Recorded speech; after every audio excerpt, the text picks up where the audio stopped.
Okay. Now we'll move to principle number 2, and that is plan first and produce second. So plan first and produce second. So it means, plan your entire shift or your day before you produce anything. Some of you might, if you're fairly new and you haven't seen that, that might seem foreign to you. This is one of those that sometimes seems foreign to people because they'll think, wow, I just kind of plan as I go. I do one thing and then I figure out what I'm going to do and then do that. And then I plan the next thing and then I do that. And that's really natural for a lot of people. But I'll tell you, the people that figure this out early on, that planning first and producing second, and you keep that consistent, you're going to be so much more productive and you're going to be so much knowledgeable. You're going to have a clearer head throughout the day and know what's going on. All of my better managers do this and they do it pretty well. And so 4 things that we need to have here. Whoops. 4 things that we need to have here in order to be able to plan first and produce second is, first of all, patience. We have to have some patience because sometimes we just want to just jump out and start doing things. You get to work, you just want to start doing. Even general managers, I'll see sometimes they'll just want to get out and start making some cheesy breads before they even count their drawers and do their paperwork. They want to do that. They just maybe have a propensity for being doers. And so we have to avoid the plan as you go, or the cross that bridge when it comes to it method. And we got to have some self-discipline and do the planning first. Even if you feel like you're getting behind because you're spending too much time planning and you haven't gotten to the stuff quite as soon as you like, you have to have that discipline because it pays out so well down the road. So Abraham Lincoln said, "Give me 6 hours to chop down a tree and I will spend the first 4 sharpening the axe." What that really means is that you don't want to be going out throughout your day with a dull axe. You've got to make sure it's sharp. You got to make sure that you're ready to be efficient when you start the task. And I'd much rather start chopping a bunch of trees with a sharp axe than a dull one. So oftentimes we want to see instant results, so we'll skip the planning stage, and we'll just kind of get right into the doing stage, because the quicker we can start accomplishing things and getting things done, the faster we think we're getting things done. And the truth is that maybe that's true. Maybe you win the battle, but you're losing the war. Okay, you're getting out in front of something, and you can say, "Hey, I got done with all my cheesy breads by 10 o'clock." Well, the truth is you don't have to be done with it by 10 o'clock. You got to be done with them by whatever. As long as you've got some in there to start the day, you don't even have to be done at 11 o'clock. And so if it means compromising on your planning, don't do it. All right. So confidence. So planning first builds confidence. When you plan out your day and you know what's going to happen before it even happens, because it's planned out, then you feel confident. You have a game plan. It's kind of like having a budget. When you can budget out your money and you know how much is going where and how much you're bringing in and where it's going out, and you can do this and you can feel comfortable about what it's going to look like month after month, or even year after year. It's just the same type of thing with time management. When we can plan things out and we know what's going on, we just feel better about the way the day's going, and we end up with a greater amount of certainty about the rest of the day. Stress or anxiety is caused by uncertainty. Okay, so keep that in mind. We're living in a world now where there's a lot of anxiety out there. Anxiety is caused by uncertainty. So if you can plan first and remove as much uncertainty about the day that you can possibly remove and bring certainty into place, the better off you're going to be. Now, some of you might be asking, well, yeah, but in the restaurant world, everything changes. What happens when somebody, calls or can't come into work? Whatever. Okay, you got to change some things, but it's a whole lot easier to start from your plan and make some adjustments than it is starting from something that you hadn't even planned out yet. And then you also don't get surprised by anything either. So, all right. So let's see. John Maxwell says, when you prepare well, you convey confidence and trust to your people. Okay, when you're planned out and your crew sees you planned out, when they can come in and they see that you've got this, you You know what's going on in the store. You've gone through your checklist. You've talked people into position. You know exactly how this night's going to go or this day's going to go. And they can see it in you because they can see your confidence. They're going to be confident. And when they're confident, they're going to perform at a much better level than if they're not confident. And when I say not confident, I mean not confident in themselves, because you didn't communicate to them, so they're not sure they even know what's expected of them. Or they're not confident in you, knowing that if something comes up that's tough to handle, they're not even confident that you're going to be able to handle it. So your crew need to have confidence in you and themselves, and that confidence comes from you making sure that everything's planned out and that you plan before you produce. Hopefully that makes sense. I would rather work a 10-hour day with confidence and clear-mindedness than an 8-hour day with anxiety and chaos.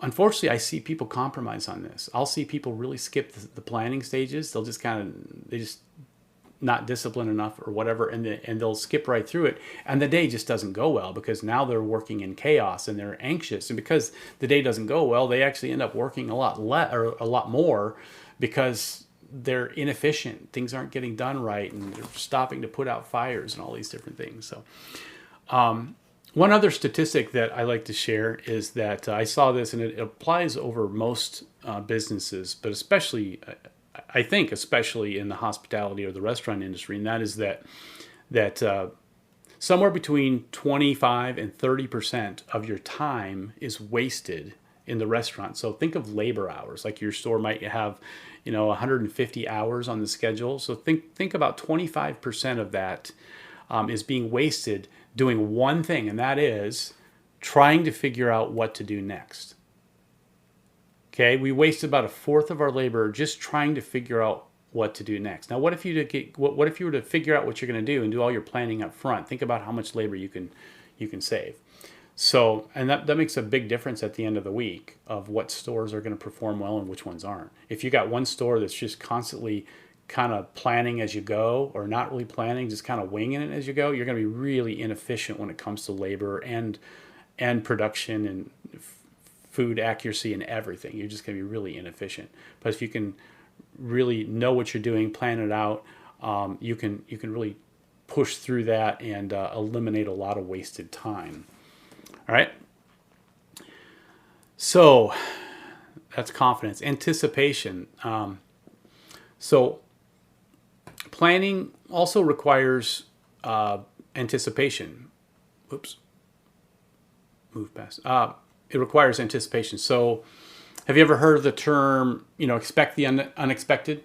Expect the unexpected. That's hard to do, but if you think about it and you try to anticipate what might go wrong, then you might actually be able to expect the unexpected. You might be able to kind of perform like you have a crystal ball. It's not like you knew it was going to happen, but you knew it was a possibility, so you planned for it, right? So we need to think through our options and anticipate changes before they happen. Great planners consider the solutions before the problem occurs, right? Okay, some examples of this, some practical examples in the world, I'll say it would be like in your school, like in the grade schools and middle schools and high schools, the tornado drills, right? That you don't wait till a tornado comes and then try to plan that out and figure out, okay, kids, let's run, just run. Right? That's a horrible plan, right? But what happens when you get into a rush, in the middle of a rush, and 10 people walk in, and it's like, just hurry, just try, But if you plan it out, and you've got a routine in place, and you've assignments, you can really make that sudden thing that you need to react to as smooth as it possibly can. Emergency procedures, anything like that too. I like to think of like EMTs that show up, the paramedics that show up at a car crash. They show up and you watch them, and they don't ever show up to a car crash and they start panicking. Oh my God, all the blood. This is so gross. Nobody does that, because EMTs, people that are trained, they were already trained on what to do when they get into that situation, right? So they're anticipating something, but they already know what to do, and they know what protocol to go through because they've been trained that way. So they go into this, they're able to take the emotion out of it, and they go right into protocol, and they start thinking, and they start adjusting what they're doing based on what's taking place right in front of them. And they'll make a lot of great decisions based on protocol that they've learned. And so, but what if you took a brand new EMT that never went through any training and throw them in that situation? They don't know what to do. They're going to panic. So anticipation is really, really important. Knowing what to do ahead of time and talking through it so that you have a plan of action in case something doesn't go the way it should. All right. Navigation. So planning first requires the ability to navigate, or navigational thinking. Whoops, got to go back. All right. So what that means, navigational thinking, a lot of times what that could look like is when you work backwards. You work backwards from your vision. So you're thinking what you want your vision to be, and then you kind of reverse engineer it. So you can begin with the end in mind, and you can figure out what needs you have to have in place, or what goals that you need to accomplish by working backwards. Like, for instance, when we do our big days, like Valentine's Day, and maybe Valentine's Day is on a Thursday. And so we start with our finish line at 10 o'clock Thursday morning. Everything's done, and all we're doing from that point forward is serving pizzas all day long. So we determine how many pre-make pizzas we have to make. Do we have to have 300 heart-shaped pizzas made before 10 o'clock in the morning? If so, what does that morning need to look like when we walk in the door? Which means what needs to happen the day before? What does it need to look like when the closers leave? What needs to be accomplished? And then in order for the closers the night before to knock out 300 pizzas, how much dough do we need to have made the previous day, right? So you're always working backwards. And the law of navigation basically says, anybody can drive the boat, but it takes a great navigator to steer the ship. Okay, so somebody that can plan that out and that can figure out by using that reverse order what steps we need to take that's going to lead to the results that we want, that person that can plan that out or navigate through those waters, that person is going to be productive. They're going to be, and you have to be a great planner. So navigation is a big thing. So,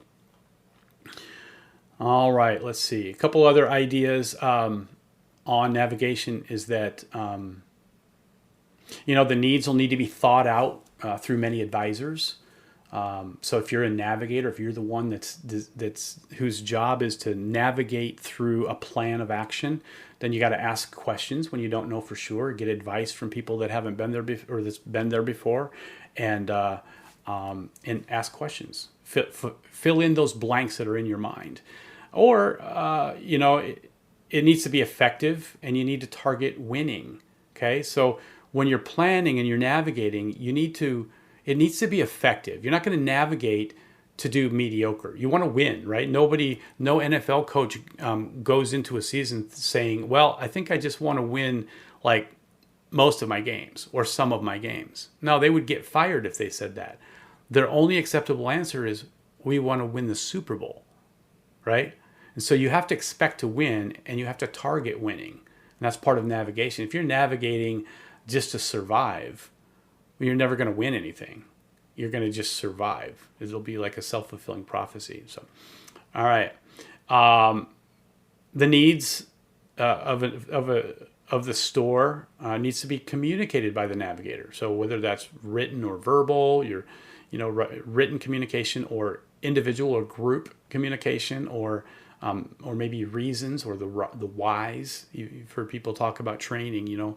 The good trainers are always going to not tell you what to do, but why we do it that way, so that you're understanding what's going on instead of just knowing what's going to go on. When you understand it, it takes it to a whole new level. So, and then there needs to be confirmation of understanding. So when you're navigating through trying to create a plan, it's important that you get confirmation of understanding. So with my general managers in our training, we've used like two things. Like, do I have eye contact, and can I get a head nod? Are you looking at them right in the eyes, and is there a head nod? Yes, I understand. I got it. Can you repeat back to me what I just said? And they can repeat back. So you have to make sure that understanding. Because if you're not doing that, you're not really navigating. You're just telling people a plan, and whether they're listening or not, who knows? All right. So that is principle 2, plan first, produce second. So hopefully you like that. Anybody seen this picture before? This is a prep chart in Papa Murphy's, and this one is it's a little sloppy and messy, but it's actually really done well, and we're going to talk about this. So my guess is that all of you guys that are here, there's a few of you that probably are really experts at this and really know how this works, and they understand the A, B's, and C's. There's probably a few of you that maybe haven't. Maybe you haven't worked long enough, or maybe whoever trained you didn't really train you as detailed, but we're going to talk through this a little bit. So the prep chart is an area that we can greatly benefit through our excellent planning, by planning first and producing second. Okay, so here's how this works. We call this the ABC, the ABCs of the prep chart. Okay, and it's based on two different principles. And the first principle there is product availability. Okay, we need to offer our full menu. So if it's 11 o'clock in the morning and we open up those doors, and somebody comes in and says, "I'd like to get a cheesy bread," okay, that's a priority. We need to have that product available. If they want to get a pizza and they want mushrooms, we need to make sure we're not out of mushrooms at 11 o'clock in the morning. Okay, so mushrooms, everything needs to be there so that we have available. So everything on our menu at 11 o'clock needs to be there. Okay, then the second priority, or the second principle, is today before tomorrow. And here's what this means. If you can remember these two principles, you'll figure it out here in a few minutes, that the ABCs rest on these, and it's an extension of these two. So product availability, make sure it's available at 11 o'clock, but make sure it's also available at 5 o'clock and at 7 o'clock. And then the second thing is today before tomorrow. And what that means is we should never be chopping tomorrow's dough at 11:30 a.m. if we haven't made today's salads. Or we should never be chopping tomorrow's green peppers if we don't even have enough of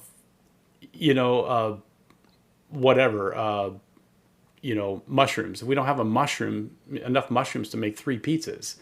So you got to do today before tomorrow. And I see that. I see sometimes people will chop dough, which is tomorrow's dough. Dough is typically a C item. It's needed before tomorrow. Sometimes it moves up the ladder and it needs to be done quicker. But typically you're making tomorrow's dough. But yet we wait and we do salads later. And a customer comes in at 12 o'clock and wants to get a club salad, and we have to throw one together real quick because we were making tomorrow's dough, right? Why would we do that? Why would we make tomorrow's dough before today's salad? Okay, so let's move on. Whoops. Let's move on here. So here's what the ABCs are. Anything that's labeled an A item needs to be done before we're open.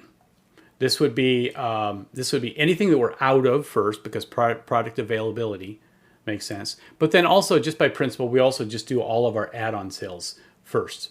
Now, if you've got 6 or 10 cheesy breads in the cooler, then you don't have to make the new ones before 11 o'clock because you've already got some other ones in there. But you do these A items first. And so A items are those things that you need to have done by 11 o'clock, and then also all of your add-on sales. B items are those things that need to be done before the evening rush. It means you've got enough to get you through several hours of the day. So it's not really an A item, and maybe it'll get you through all afternoon as well. But if you don't get them made, you'll run out sometime in the middle of your rush. So that's a B item. So you need to make sure that it gets done, but not before the A items. Okay, and then a C item is it's needed before you leave. It's something that you're not going to run out of that day, but it still needs to be done. Okay, so that's important to know that. And chopping dough, for instance, is normally a C item. If you've got the right amount that you need, it's normally a C item. And although it can be a B item as well, just depending on what you have left. But so that's the A, B's, and C's. Hopefully that makes sense. And when we get to the end here in just a second, we'll have some questions. So